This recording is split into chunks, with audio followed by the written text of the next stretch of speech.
Ever sip on a cup of green tea and wonder, is this actually doing anything for me? Right. You're not alone. Today, we're diving into the science behind this popular beverage to separate hype from real health benefits. Absolutely. We've got research papers and health articles ready to go, so buckle up. It's fascinating how something so simple, a cup of tea, It really is. can have such complex effects on the body. Yeah. Let's explore what the research really says about green tea's potential. Did you know that studies show people who regularly drink green tea tend to live longer? Okay, wait a minute. Hold the phone. That's how we're starting this deep dive. With a bang like that. Longer life, seriously. Tell me more. Yeah. Yeah. It really is pretty intriguing, and it's one of the findings that initially piqued my own interest in green tea. Of course, we're talking about large-scale observational studies here, so while those findings are promising, more research is needed to determine if there's a direct cause and effect relationship between green tea consumption and increased lifespan. Okay. So no guarantees that green tea is a magic elixir of youth. Right. But it's definitely something to think about as I make my beverage choices.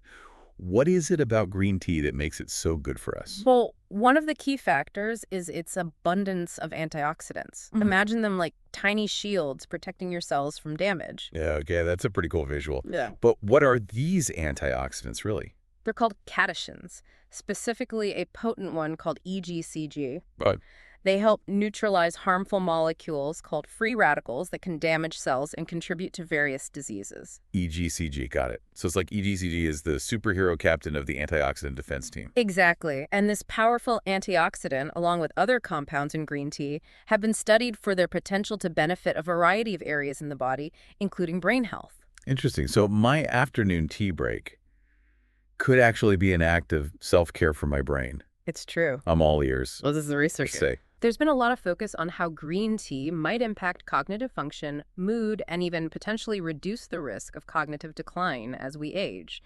And some studies do show a potential link between green tea consumption and a lower risk of cognitive impairment. Wow, so sipping on green tea could potentially help keep our brains sharper for longer. That's incredible.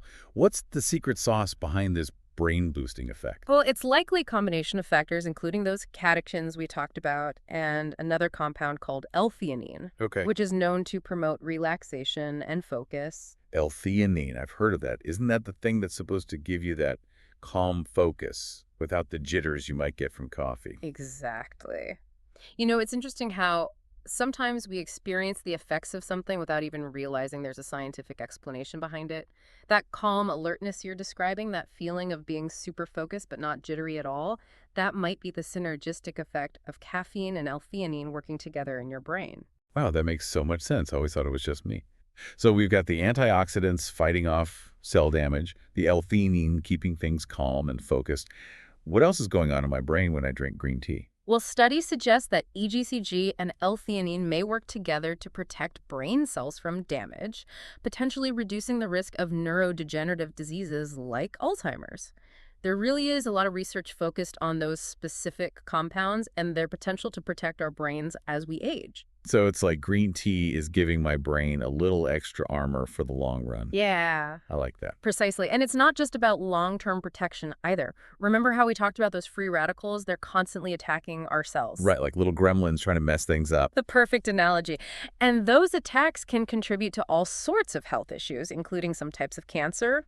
There's been some really interesting research exploring the link between green tea consumption and a reduced risk of certain cancers. Really, like which ones? I'm ready for more good news. Well, some studies have pointed to a potential correlation between green tea consumption and lower rates of lung and ovarian cancer. Wow, those are some pretty significant health concerns. It's amazing to think that something as simple as drinking tea could have an impact. So, should I be brewing an extra large pot of green tea from now on? Hold on there. While those findings are promising, it's essential to remember that correlation doesn't equal causation. More research is still needed to say for sure if there's a direct cause and effect relationship. Okay, I know always more research, but it's still exciting to consider. Besides, it seems like every time I dive into these health topics, it always comes back to those everyday choices, like what we eat and drink, having a real impact. You're absolutely right. And that's what's so fascinating about this field. Even small changes can potentially add up to big benefits over time. Exactly. Now, before we get too far off track, we were talking about the potential downsides of drinking too much green tea. Right. Moderation in all things. So let's talk about that because I'm sure some listeners are thinking, well, if a little is good, then a lot must be even better, right? Not necessarily. Even though green tea is naturally derived, it's important to remember it does contain caffeine. Oh, right. I actually forget that sometimes because green tea tends to give me that calm focus, unlike the jitters I get from coffee. Right. It's easy to overlook, especially with that L-theanine counterbalancing the caffeine. However, if you're particularly sensitive to caffeine, drinking large amounts of green tea could still lead to those classic caffeine jitters, anxiety, insomnia, even heart palpitations in some cases. Good point. It's a good reminder to listen to our bodies and pay attention to how we feel. What about other things to watch out for, besides caffeine?